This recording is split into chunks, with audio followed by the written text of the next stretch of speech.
घर घरमै आइपुग्ने बिजुली छोडेर खाना पकाउन किन एलपीजी ग्यास? पेट्रोलियम पदार्थको भाव बढेको बढै गर्दा वैकल्पिक ऊर्जाको खपत बढाउन सरकार किन असफल? कान्तिपुर समाचारमा आज वैकल्पिक ऊर्जाको प्रयोग बढाउने नीतिमा सरकारको कछुवा गति माथिको विशेष सामग्री। यससँगै आज हामीसँग हुनेछ सत्तारूढ कांग्रेसको चुनाव लक्षित अभियान सुरु, सुधारको पर्खाइमा कर्णाली प्रदेशको मुख्य राजमार्ग, युक्रेनमा रुसले आक्रमण तीव्र पारेको समाचार अनि खेलकुदमा नेपाल सुपर लिग रोक्ने सम्मको प्रयासमा ए डिभिजन क्लबहरूको चेतावनीको प्रसङ्ग। नमस्कार, अब मुख्य समाचार। आयातित पेट्रोलियम पदार्थको विकल्पमा बिजुलीको खपत बढाउन सरकार असफल, वैकल्पिक ऊर्जाको प्रयोग परीक्षणमै सीमित, उपभोक्तालाई छैन राहत। प्रधान न्यायाधीश जबरा विरुद्धको महाअभियोग प्रस्ताव प्रतिनिधि सभा बैठकमा पेश, बुधबारदेखि छलफल हुने, प्रमुख प्रतिपक्षी एमालेको अवरोध कायमै। व्यक्तिले इजाजत लिएका निजी हतियारको तथ्याङ्क सरकारसँगै छैन, स्थानीय चुनावमा साना हतियार व्यवस्थापन चुनौतीपूर्ण, हरेक वर्ष 300 अवैध हतियार बरामद। रुसी आक्रमण युक्रेनी सैन्य आधार क्षेत्रमा केन्द्रित, पोल्यान्ड नजिकको शिविरमा हमला हुँदा 35 को मृत्यु, नेटो भन्छ रासायनिक हतियार प्रयोग भए चुप बस्दैनौं। र ए डिभिजन क्लब र नेपाल सुपर लिगको विवाद थप चर्कँदै, एन्फाले समाधानको पहल नगरे कानुनी उपचार खोज्ने क्लबहरूको चेतावनी।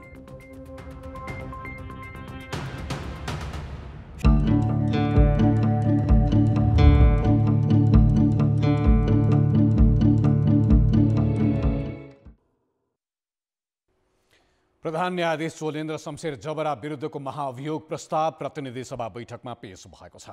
प्रस्तावमाथि चैत 2 गते बस्ने बैठकबाट छलफल सुरु हुनेछ। प्रतिनिधि सभाको आजको बैठकमा सत्तारूढ माओवादी केन्द्रका मुख्य सचेतक देव गुरुङले प्रधान न्यायाधीश जबरा विरुद्धको महाअभियोग प्रस्ताव छलफलका लागि पेश गरेका हुन्। नेकपा एमालेको अवरोधकै बीच चलेको बैठकमा गुरुङले प्रधान न्यायाधीशमाथि महाअभियोग लगाउनु पर्नाका कारणहरू पेश गरेका थिए।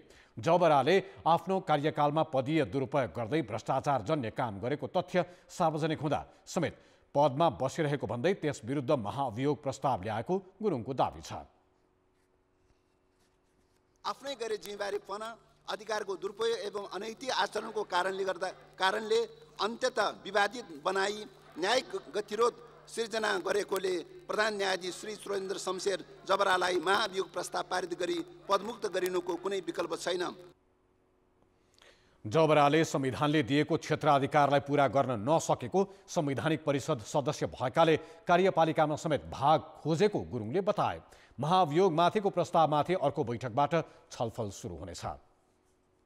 माननीय सदस्यहरू, प्रतिनिधि सभा नियमावली 2075 को नियम 161 को उपनियम 6 बमोजिम उक्त महाअभियोगको प्रस्तावमाथिको छलफल सभाको आगामी बैठकमा हुने बेहोरा मान्य सदस्यहरूलाई जानकारी गराउँछु। प्रतिनिधि सभाको अर्को बैठक चैत 2 गतेका लागि बोलाइएको छ। सत्ता गठबन्धनका 95 जना सांसदले फागुन 1 गते जबरा विरुद्ध संसद सचिवालयमा महाअभियोग दर्ता गराएका थिए। उनी त्यही दिनदेखि निलम्बनमा छन्। बैठकमा सांसदद्वय भीम रावल र प्रेम सुवालले भारतले नेपाली भूमि मिचेर सडक बनाउँदा पनि बेवास्ता गरेको भन्दै सरकारको आलोचना गरेका थिए। 2 पटक प्रतिनिधि सभाको विघटन गरेपछि सत्ताच्युत भएका पूर्व प्रधानमन्त्री तथा नेकपा एमालेका अध्यक्ष केपी शर्मा ओलीले त्यसयता निरन्तर न्यायालय र न्यायाधीशमाथि अशिष्ट र तुच्छ शैलीमा टिप्पणी गर्दै आएका छन्। प्राय ओलीले जहाँ भाषण गर्छन् त्यहाँ न्यायाधीशलाई परमादेशी भन्नेदेखि अदालतमा सेटिङ भएको आरोप लगाउने गर्छन्। प्रतिनिधि सभा विघटन सही थियो भन्ने पार्न र आफूले सत्ता छाड्नु पर्नाको रिस पोख्न सिङ्गो न्यायालयमाथि किन प्रहार गर्छन् एमाले अध्यक्ष ओली?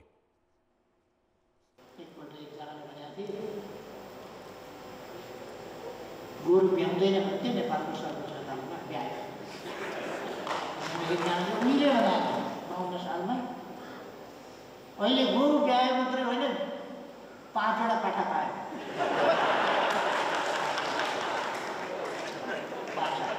यही शुक्रबार पार्टी निकट पत्रकारको महाधिवेशन उद्घाटन गर्न पोखरा पुगेका एमाले अध्यक्ष ओलीले सर्वोच्च अदालतमा यसपटक गोरु मात्रै भ्याएन, 5 वटा पाठा नै पायो भन्न भ्याए।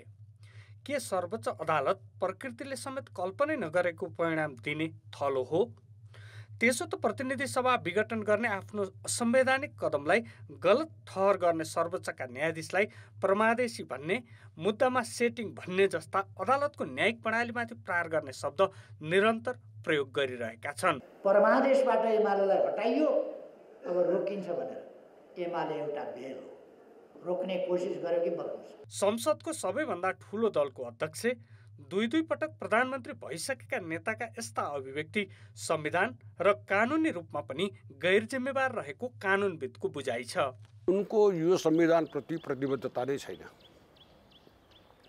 यदि यो संविधान उनी समेतको प्रयासबाट बनेको हो, तर आफैले गरेको प्रयासबाट निस्किएको जुन परिणाम छ त्यसलाई स्वीकार गर्न सकेका छैनन्। किनभने आफ्नो पक्षमा कुनै कुरा भयो भने स्वीकार गर्ने र विपक्षमा भयो भनेदेखि तथा नाम अदालतदेखि लिएर सारालाई गाली गर्ने। ओलीको रिस आक्रोशपूर्ण अभिव्यक्तिले मात्रै शान्त भएको छैन। झन्डै 7 महिनादेखि संसद अवरुद्ध गरेर पनि गरिरहेका छन्, जबकि यो विषय अदालतमै विचाराधीन छ।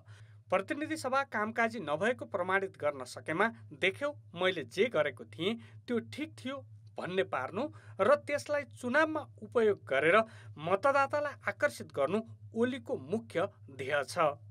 न्यायपालिका र व्यवस्थापिकामाथि गाली गलौज र अवरोध गरेर त्यसलाई दलीय स्वार्थ पूरा गर्नु जायज हो त? नेताहरू जुन पद उनले पाउँछन्, प्रधानमन्त्री, मन्त्री वा अरू पदहरू, त्यो पदको लागि उनीहरू योग्य नै हुँदैन भन्ने कुरा यसले देखा जस्तो लाग्छ मलाई। यो उहाँको चुनावको ट्याक्टिक्स र चुनावको रणनीति पनि हो। यद्यपि त्यो गर्ने छुट उहाँलाई छैन। कानुन, संविधान, अदालतलाई दाउमा राखेर त्यसको मानवर्धन गरेर उहाँले चुनावको फाइदाको लागि कुनै काम गर्न पाउने अधिकार उहाँले राख्नुहुन्न। एमाले अध्यक्ष ओलीले निरन्तर न्यायालय र न्यायाधीशमाथि जुन तहमा उत्रिएर बोलिरहेका छन् त्यसले अदालतप्रति अपमान भएको छ, भ्रम फैलाएर जनताको विश्वास घटाउने काम गरेको छ। प्रधानमन्त्री भइसकेका व्यक्तिले यसरी मनलाग्दी न्यायालयमाथि खनिन मिल्छ त? कान्तिपुर समाचारका लागि क्यामेरामा श्याम श्रेष्ठका साथ दीपक आचार्य, काठमाडौँ। स्थानीय तह निर्वाचनको तयारीमा राजनीतिक दलहरू गाउँटोलसम्म पुग्न थालेका छन्। प्रमुख प्रतिपक्षी एमालेदेखि सत्तारूढ माओवादी केन्द्र र एकीकृत समाजवादी लगायत अन्य दलहरूको पनि चुनावी अभियान सुरु भइसकेको छ। सत्ता नेतृत्वकर्ता नेपाली कांग्रेसले आजबाट 77 वटै जिल्लामा चुनावी अभियान थालेको छ। घर दैलो कार्यक्रमबाट कांग्रेसले गठबन्धनलाई निरन्तरता दिने कि नदिने भन्ने विषयमा स्थानीय नेता कार्यकर्ताको राय समेत बुझ्नेछ। घर दैलो कार्यक्रमका लागि 77 वटै जिल्लामा पार्टीले खटाएका केन्द्रीय सदस्य पुगेका छन्। अभियानलाई कांग्रेसले वैशाख 30 गते हुने स्थानीय तह निर्वाचनको लागि रणनीतिका रूपमा उपयोग गर्न खोजेको छ। यो लोकतन्त्रलाई अगाडि बढाउने कुरा, विकासका परियोजनाहरू अगाडि बढाउने कुरा र विकास गर्ने कुरामा त हामी अगाडि बढ्छौँ। जनताका आधारभूत आवश्यकताहरूको विषयमा नेपाली कांग्रेसले पहिचान गरेर अगाडि बढिसकेको अवस्था छ। अघिल्लो सरकारले गरेको असंवैधानिक कदम, एमसीसी लगायत विषयमा आम नागरिकमा रहेका जिज्ञासाको समाधान गर्ने लगायत 8 वटा विषय लिएर कांग्रेसले घर दैलो अभियान सुरु गरेको हो। तर स्थानीय तहमा भए गरेका काम, संवैधानिक समस्या र जनअपेक्षाका मुद्दाले भने कमै प्राथमिकता पाएको छ। स्थानीय तहमा धेरै ठुलो राष्ट्रिय एजेन्डाले भन्दा स्थानीय एजेन्डाले प्रभाव पार्छ। मैले भने खानेपानीकै कुरा भयो, बाटोघाटोकै कुरा हो, ढलकै कुरा हो, बिजुली बत्तीकै कुरा हो, र मलखातकै कुरा हो, किसानका समस्याका कुराहरू, स्कुल विद्यालय, यी समस्याहरू छ। यी सबै कुराहरू हामी लिएर जान्छौँ। कांग्रेसको 1 महिने चुनावी अभियानले वडासम्म जनधारको अवस्था बुझ्ने लक्ष्य छ। त्यही आधारमा चुनावमा अन्य दलसँग गठबन्धन गर्ने वा एकल प्रतिस्पर्धा गर्ने भन्ने निर्णय कांग्रेसले लिनेछ। कान्तिपुर समाचारका लागि क्यामेरामा विनोद कोजुका साथ पर्वतराज घिमिरे, काठमाडौँ। जनता समाजवादी पार्टीको केन्द्रीय समितिको बैठकमा संघीय परिषदले पारित गरेको राजनीतिक प्रतिवेदनमाथिको छलफल जारी छ। काठमाडौँको एक पार्टी प्यालेसमा आजदेखि सुरु भएको जसपाको केन्द्रीय समितिको बैठकमा संघीय परिषदले पारित गरेको राजनीतिक प्रतिवेदनमा पनि छलफल भएको छ। प्रतिवेदनमा पार्टीको अबको कार्यदिशा लगायतका कुरा समेटिएका छन्। हाम्रो राजनीतिक प्रतिवेदन र पार्टीको आगामी कार्यदिशा, यो दुईटा जुन पारित भयो, यो मुख्य एउटा राजनीतिक एजेन्डा। अब स्थानीय तहको निर्वाचनमा पार्टीको भूमिका पार्ने सम्बन्धमा र अर्को असाढ 1 र 2 गते आगामी असाढ 1 र 2 गते पार्टीको विधान अधिवेशन गर्ने चाहिँ नि तय छ। यो दुईटा एजेन्डामा आज र भोलि छलफल गर्ने हुन्छ। 32 पृष्ठको प्रतिवेदनमा भारत, चीन र अमेरिकासँग सन्तुलित सम्बन्ध राख्नुपर्नेमा जोड दिइएको छ। भोलिसम्म चल्ने केन्द्रीय समितिको बैठकमा स्थानीय निर्वाचन, विधान सम्मेलन लगायत समसामयिक राजनीतिक घटनाक्रममाथि पनि छलफल हुनेछ। ब्रेकपछि स्वागत छ। पश्चिम नेपालको सुर्खेतबाट दैलेख र कालीकोट हुँदै कर्णाली र तिला नदीको किनारै किनार जुम्लासम्म पुग्ने कर्णाली राजमार्ग साँघुरो र जीर्ण हुँदा आवत जावतमा कठिनाई हुने गरेको छ। पर्यटकीय स्थल मुगुको राराताल र जुम्लालाई मुख्य राजमार्गसँग जोड्ने यो राजमार्गको स्तर उन्नतिमा सरकारी ध्यान पुगेकै छैन। चट्टानी पहाडको बीचमा सडक, भिर, पहरा र नदी किनारै किनार भएर अघि बढेको यो कर्णाली राजमार्ग विक्रम सम्वत 2065 सालमा ट्र्याक खुलेर 2067 सालदेखि सवारी सञ्चालन भएको कर्णाली राजमार्गको हालको चौडाइ करिब 4 मिटर मात्रै छ, जबकि सामान्यतः कुनै पनि सडकको चौडाइ 5 देखि 7.5 मिटर भए मात्र सवारी आवत जावतमा सहजता हुन्छ। यो सडकमा अहिले दुईतिरका सवारी सहजै पास हुने अवस्था छैन। यही साँघुरो सडकका कारण यहाँ सवारी दुर्घटना पनि अत्याधिक हुने गरेको छ। बाटो अप्ठ्यारो छ, बिग्रेको छ, ठाउँ ठाउँमा भत्किएको छ, यसलाई सुधार गर्नु पर्यो। जुम्लासँगै पर्यटकीय स्थल मुगुको रारातालसम्म जाने एकमात्र मार्गका रूपमा रहेको कर्णाली राजमार्ग सुधारका लागि सडक डिभिजन जुम्लाले गरिरहेको काम दिगो र प्रभावकारी देखिँदैन। विशेष गरी कालीकोटको पिली खण्डमा चाहिँ पिली नजिक एकदमै साँघुरो भूगोल थियो। त्यहाँ कडा चट्टानयुक्त पहाडहरू छ अनि त्यो ठाउँमा चाहिँ हार्ड रक कटिङ गरेर सडकलाई मोड सुधार गर्ने र केही ठाउँमा सडक चौडा गर्ने काम चाहिँ भइरहेको छ। चट्टानी पहरा फोडेर सडक सञ्चालन गर्नु चुनौतीपूर्ण काम थियो, जो सफल भएको छ। तर यतिले मात्र पुग्दैन। अब यस राजमार्गलाई थप विकास र विस्तार गर्नका लागि तिनै तहका सरकारले विशेष योजना बनाई कार्यान्वयन गर्न ढिलाइ गर्नुहुन्न। कान्तिपुर समाचारका लागि महेश केसी, कर्णाली राजमार्ग, जुम्ला। पछिल्लो 8 महिनामा झन्डै 9 पटक पेट्रोलियम पदार्थको मूल्य बढाइएको छ। अन्तर्राष्ट्रिय बजारमा इन्धनको मूल्य वृद्धि दिन प्रतिदिन नयाँ रेकर्ड कायम गरे पनि विकल्पको प्रयोग बढाउने नीति भने कछुवा गतिमा छ। कतिसम्म भने बिजुली उत्पादन धेरै भएर खेर जाने अवस्थामा समेत चुलोमा ग्यासको प्रयोग घटेको छैन। विभागीय मन्त्रीलाई भने भएका योजना कार्यान्वयन गर्न पूर्वाधार बनाउनभन्दा काल्पनिक र मनगढन्तै भाषण प्यारो भइरहेको छ। भान्साको चुलो बाल्न दैनिक 1 लाख सिलिन्डर खपत हुन्छ। त्यो सबै भारतबाट आयातित हो।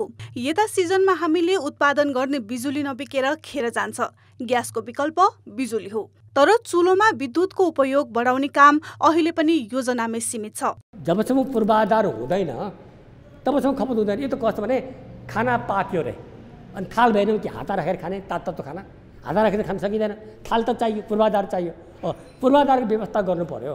स्वदेशमै जलविद्युत उत्पादन धेरै भएकोले भारत र बङ्गलादेशमा निर्यात गर्ने कुरा अघि आएको छ। तर आफ्नै नागरिकलाई सस्तोमा बिजुली दिने मिटर बक्सको क्षमता विस्तार, लोड सेडिङ अन्त्य, वैकल्पिक लाइन, इन्डक्सन चुलो, त्यसै अनुसारका भाँडाकुँडा जस्ता विषय सरकारको प्राथमिकतामा छैन। भएका नीति पनि स्पष्ट नहुँदा सर्वसाधारण समेत अन्योलमा छन्। अब के गर्ने, हेर्नु न, यस्तो महँगी छ, त्यो पनि त त्यही त हो नि। त्यो कारणले गर्दाखेरि नै अब अहिलेसम्मलाई चाहिँ जति नै ऊ भए पनि सरकारले ध्यान दिनुपर्ने। यो फोहोर मैला उठाएर लगेर एक ठाउँबाट यहीबाट ग्यास निकाले कति आनन्द हुन्छ। इलेक्ट्रिकलको अब एउटा मेन भनेको चार्जिङ स्टेसनहरू भयो होइन, त्यसपछि अब यसको रिलायबिलिटी पनि के हो, युजमा आइसकेको छैन। हालसालै भनौँ अब कति वर्ष भयो लोडसेडिङ हटेको, त्यो अनुसारले गर्दा चाहिँ अलिकति उत्साही नै भएको छ होइन। यसै नै बत्ती आइरहोस् र बत्तीको चाहिँ नि नजाने हो भने जस्तो इन्डक्सन भयो, जस्तो गाडीहरू भयो, इलेक्ट्रिकवालाहरू, त्यो पनि राम्रै हुन्छ। इन्धनको खरिद बिक्री गर्न आयल निगमले नै वैकल्पिक ऊर्जाको प्रयोग बढाऊ भन्दै हार गुहार गरिरहेको छ। तर सरकारसँग गतिलो योजना छैन। 10 वर्ष अघि बनेको योजना देखाएर बसेको छ। कहीँ पावर पुगेको छैन भने पावर थपिदिने कुरा, अनि त्यो फेजहरू बढाउनु पर्ने छ भने फेज बढाइदिने कुरा। कसैले पनि आफ्नो ठाउँमा ट्रान्सफर्मरको क्षमता बढाउनु पर्यो अथवा आफ्नो लाइनलाई 3 फेज गरिदिनु पर्यो भनेर भन्नुहुन्छ भने 3 दिनदेखि 7 दिनमा चाहिँ त्यो काम पुरा हुन्छ। बिजुलीको खपत हेर्ने हो भने 5 वर्षमा जम्मा 15% मात्रै बढेको छ। तर ग्यासको प्रयोग झन तीव्र हुँदा आयल निगमलाई ग्यासमा मात्रै वार्षिक 2 अर्ब रुपैयाँ घाटा छ। पेट्रोलको भाउ प्रति लिटर 150, डिजेल र मट्टीतेलको 133 रुपैयाँ छ। खाना पकाउने एलपी ग्यास प्रति सिलिन्डर 1575 रुपैयाँ छ। दैनिक जीवनमा अति आवश्यक यी इन्धन जति नै महँगो भए पनि खपत गर्न बाध्य छन् सर्वसाधारण। कान्तिपुर समाचारका लागि क्यामेरामा पशुपति बुढाथोकीका साथ सृजना बास्तोला, काठमाडौँ। अब जनताको आवाज। हामीले 7 प्रदेशमा सोधेका छौँ, घरमा बिजुली हुँदाहुँदै खाना पकाउन किन ग्यासको प्रयोग गर्नुहुन्छ? जनताको आवाज। लाइन हुँदैन क्या, हामीलाई हिँड्नलाई पनि हतार भइरहेको हुन्छ, त्यही कारणले गर्दा पनि हामीले ग्यास पनि चाहिन्छ। बिजुलीबाट पनि खाना पाक्छ, यस्तो धेरै हुन्छ भन्ने कुरो बुझ्न सकेका छैनौँ। ग्यासको प्रयोग चाहिँ सजिलो हुन्छ। बिजुली बालीबाट खाना पकाउने भन्ने जनचेतना पनि कमै छ। भाडाहरू महँगो चाहिने र बिजुली पनि बार काटेको गर्ने। बिजुलीलाई त्यति भरपर्दो माध्यम नमानेको भएर चाहिँ अब ग्यासै प्रयोग गरिन्छ। इलेक्ट्रिक चाहिँ कुकिङ चाहिँ भाँडाहरू चाहिँ जनतालाई त्यो थाहा पनि छैन, त्यो पाउँदैन पनि बजारमा। ग्यासमा त हामीलाई जुनसुकै भाँडाहरू पनि बसाल्दा हुन्छ, हामीले पहिल्यैदेखि त्यो युज गरेर आइरहेका छौँ। करेन्ट सरेन्ट लाउने पनि भयो, जले पाए त्यसैले चलाउन पनि जान्दैन। इन्स्ट्रुमेन्टहरू पनि उपलब्ध छैन। म ग्यास चलाउन जान्दिनँ, अनि आगैमा फु गर्ने हो, भात पकाउने हो। छोराछोरीलाई स्कुल जानको लागि चाहिँ ऊ हुन्छ नि, ढिलो हुन्छ, त्यही कारणले ग्यासको प्रयोग गर्छु। खाना पकाउने उपकरणहरू सजिलै उपलब्ध हुँदैन। मिटर धेरै उड्छ अनि किन्न पनि हामीलाई गाह्रो हुन्छ। विद्युतमा धेरै जोखिम चाहिँ वहन गर्नुपर्ने। बिजुलीको अनियमित तरिकाले बिलहरू उठाइदिने र उनीहरूलाई नि एउटा ठग्ने जस्तो प्रवृत्ति पनि छ। बिजुली अहिले त्यति नियमित हुँदैन। बत्तीको बिल तिर्न पनि त्यति सहज छैन। बजारमा चाहिँ गुणस्तर खाली चाहिँ इन्डक्सन चुलो पनि पाइएन। ग्रामीण भेगमा जनचेतनाको कमीले गर्दाखेरि यो प्रयोगमा आउन नसकेको। पैसा तिर्नलाई एकदमै गाह्रो हुन्छ। हामीलाई चाहिँ अलि डर लाग्छ। ग्यास त अब जता पनि सुविधा छ। घरमा भएको भाँडा केही सदुपयोग गर्न मिल्दैन त्यसमा, अनि के गर्नु? पकाउन गयो भने त भोल्टेजै हुँदैन, कतिखेर अब भ्याट्ट लाइन लगाइदिन्छ, खाना बिग्रिन्छ भनेर अनि हामी के अरे ग्यासको प्रयोग गर्छौँ।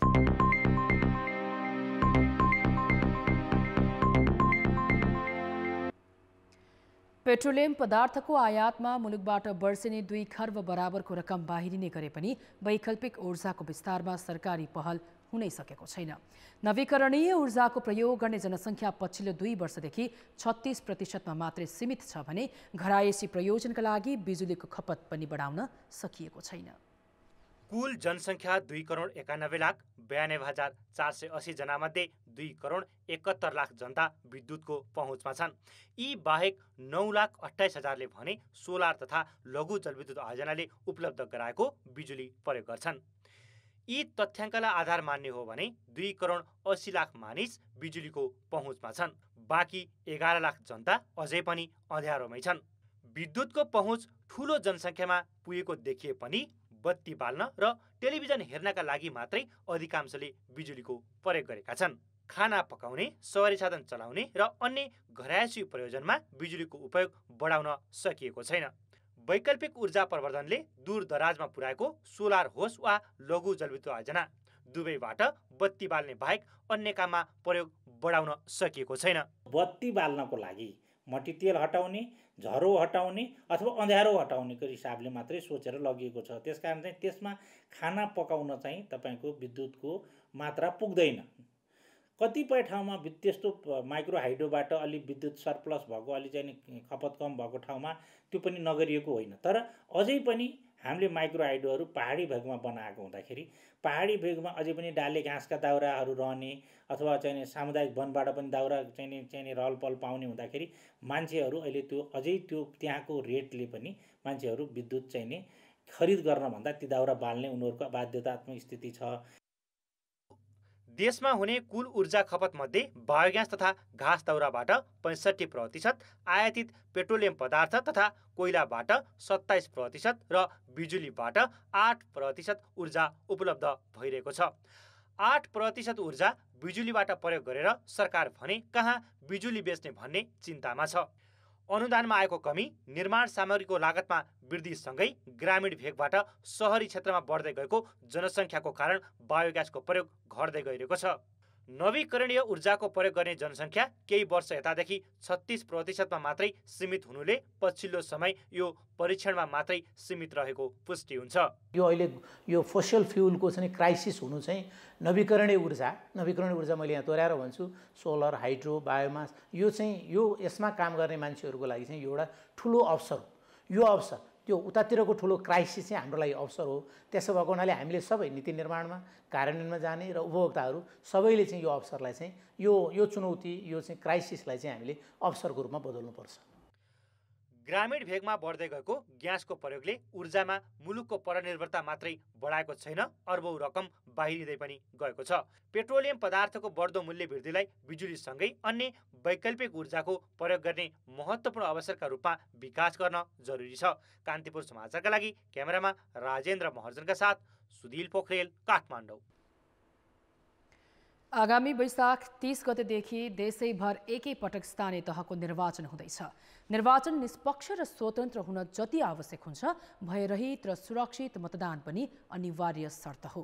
हुन त अहिलेसम्म निर्वाचन बहिष्कार गर्ने राजनीतिक दल तथा समूह देखिएका छैनन्, तर अवैध तथा राज्यबाटै अनुमति लिएका हतियार समेत कोसँग कति छन् भन्ने यकिन तथ्याङ्क गृह मन्त्रालयसँग छैन। यसले कतै भयरहित निर्वाचनलाई असर पो पुग्छ कि?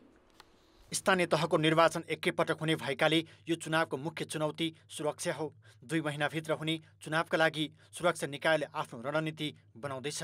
हुन त राजनीतिक रूपमा निर्वाचन बहिष्कार गर्ने वा बिथोल्ने दल र समूह देखिएका छैनन्, तर 2074 सालको निर्वाचन बहिष्कार गरेको विप्लव नेतृत्वको नेकपाको प्रतिबन्धकालको करिब 3 वर्षमा मात्रै एलएमजी र एसएमजी सहित करिब 100 थान हतियार बरामद भएको थियो।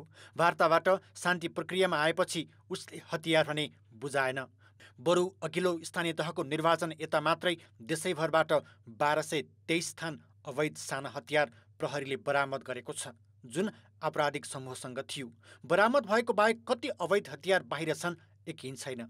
त्यसैले यसपटकको सबैभन्दा जोखिम साना हतियार मानिएको छ। सुरक्षाको दृष्टिकोणले हात हतियार लिएर हिँड्न त वर्जित छ र त्यो थ्रेट पनि भयो। नेपाल प्रहरीले सुरक्षाको लागि पनि थ्रेट भयो। आम सर्वसाधारण नागरिकलाई भय, डर, त्रास देखाउने उद्देश्यले चुनावमा चाहिँ चाहिने अब हात हतियार लिएर जान सक्ने र चुनावलाई बिथोल्न सक्ने अथवा प्रभावमा पार्न सक्ने दृष्टिगत गरेर त्यस्ता हात हतियारहरूलाई चाहिँ अब नेपाल सरकारले नियन्त्रणमा लिने र अनुरोध गर्दा पनि यदि कसैले हात हतियार राखिरह्यो अथवा साथमै राख्यो, बुझाएन भनेदेखि त्यस्तालाई कानुनअनुसार कारवाही हुन्छ। अवैध मात्रै होइन, निर्वाचनका लागि सरकारले अनुमति दिएका हतियार समेत दुरुपयोग हुन सक्ने जोखिम उत्तिकै छ। प्रहरीको तथ्याङ्क अनुसार 5 वर्ष अघिको निर्वाचनमा सरकारको आग्रहमा अनुमति पाएका 2124 हतियार प्रशासनमा बुझाइएको थियो। तीमध्ये सबैभन्दा धेरै लुम्बिनी प्रदेशमा थिए, जुन पछि व्यक्तिले फिर्ता लगे। यो तथ्याङ्कले के देखाउँछ भने अहिले पनि अनुमति लिएर व्यक्तिको घरमा राखिएका 2100 भन्दा बढी हतियार छन्। यसपटक पनि सरकारले निर्वाचन अवधिभर लाइसेन्स प्राप्त हतियार बुझाउन आग्रह त गर्ला, तर हतियारको अनुमति लिने व्यक्ति सङ्ख्या र नवीकरण भए नभएको यकिन तथ्याङ्क गृह मन्त्रालयसँग छैन। सरल किसिमले निर्वाचनमा भाग लिने वातावरण तयार गर्नको लागि हामीले सबै जिल्ला प्रशासन कार्यालयहरूलाई त्यस्ता हतियारहरू निगरानी गर्ने, त्यस्ता हतियारहरू राखेका छन् भने कलेक्सन गर्ने र त्यस्ता हतियारहरू दुरुपयोग हुन नदिने व्यवस्था गर्न भनेर हामीले पटक पटक निर्देशन दिएको छ र यसपालि पनि त्यही अनुसारको कामहरू हामी गर्छौँ। यो चाहिँ जिल्ला प्रशासन कार्यालयले नै अद्यावधि गर्ने भएकोले हाम्रो सेन्ट्रली हामीले बेला बेलामा रेकर्ड त लिने गरेको छ, त्यसलाई कलेक्सन गरिसकेको अवस्था चाहिँ छैन, तर जिल्ला प्रशासन कार्यालयमा डाटा अद्यावधिक छ। राज्य आफैले अनुमति दिएका त्यस्ता हतियार कसको हातमा छ एकीकृत तथ्याङ्क गृह मन्त्रालयसँग छैन। यसले आगामी स्थानीय तहको निर्वाचनमा तिनै हतियार दुरुपयोग हुन सक्नेतर्फ सुरक्षा निकाय कति चनाखो छ, त्यसले शान्ति सुरक्षालाई प्रभावित पार्न सक्नेतर्फ सचेत हुन जरुरी छ। कान्तिपुर समाचारका लागि क्यामेरामा रूपक कोइरालाका साथमा रमेश धमला। अर्थ र विकास प्रायोजक बर्जर वेदकोट लङ लाइफ, घाम पानी छेक्छ 10 वर्ष टिक्छ। विश्वसनीय अनि वित्तीय सेवाको अर्को परिभाषा रिलायन्स फाइनान्स लिमिटेड। शेयर बजार परिसूचक नेप्से आज 13औं अङ्कले बढेको छ। साताको पहिलो दिन 101.7 अङ्क बढेर नेप्से 2667 अङ्कमा कायम भएको छ। आज कारोबार रकम पनि तुलनात्मक रूपमा केही बढेको छ। 4 अर्ब 87 करोड रुपियाँको कारोबार भयो। यसअघि साताको अन्तिम दिन 3 अर्ब रुपियाँ आसपासको कारोबार भएको थियो। आज कुल 188 कम्पनीको मूल्य बढ्यो भने 4 को घट्यो। सबै उपसमूह बढे। ब्याङ्किङ 54, विकास ब्याङ्क 210, जीवन बिमा 922, लघुवित्त 163, निर्जीवन बिमा 567 अङ्कले बढे। एसियन, ज्योति र सानिमा लाइफ लगायत 7 कम्पनीको मूल्य 10% बढेको छ। कारोबार रकमका आधारमा शिवम सिमेन्ट, अपी पावर क्रमशः अघि रहे। अब जनमतको अन्तिम परिणाम। जनमतमा हिजो हाम्रो प्रश्न थियो, स्थानीय तहको स्वास्थ्य सेवामा किन सुधार हुन नसकेको होला? ए, बजेटको अभाव, बी, जनशक्तिको कमी र सी, नियमन नै छैन।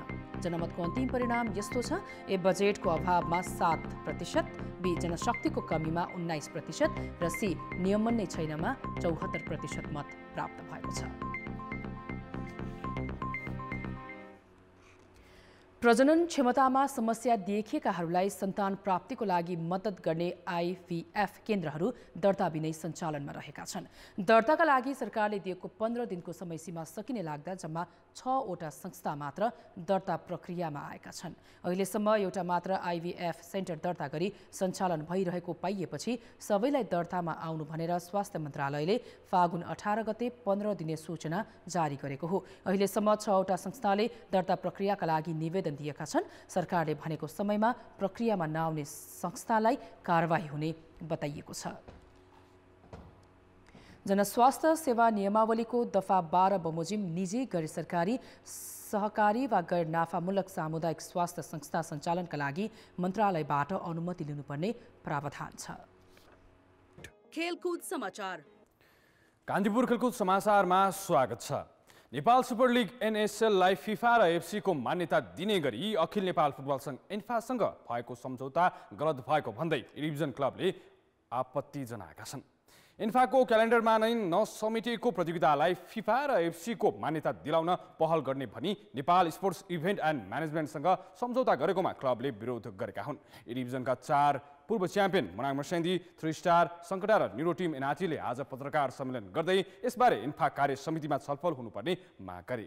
NSL र डिभिजन क्लब बीच खेलाडी स्थानान्तरणको विषयलाई लिएर सुरु भएको विवाद चर्कदै गएको हो। एकैचोटि आएर सिधै AFC क्लब लाइसेन्स लिने प्रक्रियामा जाने या AFC क्लब खेल्ने टार्गेट राख्छ भने त्यसको हामी सबैले मिलेर विरोध गर्नुपर्छ। सम्झौतामा रहेका खेलाडीले क्लबको अनुमति बिना अन्य टिमबाट प्रतियोगिता खेल्ने नमिल्ने फिफाको नियम NSL-ले उल्लङ्घन गरेको र त्यसमा इन्फाले नै सहयोग गरेको क्लबहरूको आरोप छ। हामीले कुनै पनि खेलाडीलाई मर्कामा पार्न चाहेका होइनौँ। हामीले विधि र विधान अनुसार चल्नुपर्छ। मुख्य भनेको एन्फाको आफ्नै विधि विधान छैन जस्तो लागिरहेछ। पर्सनली भन्नु पर्दाखेरि मलाई यस्तो लागिरहेछ र सबैले महसुस गरिरहेको छौँ। जबकि हामी अब यता लिग भइरहेछ, 1 महिना अगाडि नै यो NSL को बारेमा उहाँको कुरा भइसकेको रहेछ। डिभिजन क्लबले मोफसलका प्रतियोगितामा मुख्य खेलाडी नहुँदा मर्कामा पर्ने भन्दै अक्सन रोक्न माग गरे पनि अक्सन सम्पन्न भइसकेको छ। इन्फा नै दुईधारमा देखिएपछि समस्या चर्कदै गएको हो। इन्फा बैठकबाट माग सम्बोधन नभए कानुनी उपचार खोज्ने क्लबहरूको चेतावनी छ। NSL को विरोधमा हस्ताक्षर गरेका लिग च्याम्पियन मछिन्द्र, फ्रेन्ड्स, जालखेल र साधुबाटो युथ क्लब भने आज उपस्थित भएनन्। NSL आगामी चैत 26 गतेबाट सुरु हुने तालिका रहेको छ। NSL का निर्देशक श्रेयांश कार्कीले आफूहरू सहमतिबाट नै अघि बढ्ने प्रतिक्रिया दिएका छन्। अब जनमतमा आजको प्रश्न। जनमतमा हाम्रो प्रश्न छ, ए डिभिजन क्लब र नेपाल सुपर लिगको विवाद समाधानका लागि के गर्नु पर्ला? ए, इन्फाले पहल, बी, कानुनी उपचार र सी, आपसी सहमति। जनमतको अन्तिम परिणाम भोलि साँझ 8 बजेको कान्तिपुर समाचारमा प्रसारण गर्नेछौँ। कृपया NEWS news space A, B वा C टाइप गरी 34001 मा SMS गरी आफ्नो मत व्यक्त गर्नुहोला। कान्तिपुर खेलकुद समाचारलाई यति नै। अब मौसम सम्बन्धी जानकारी।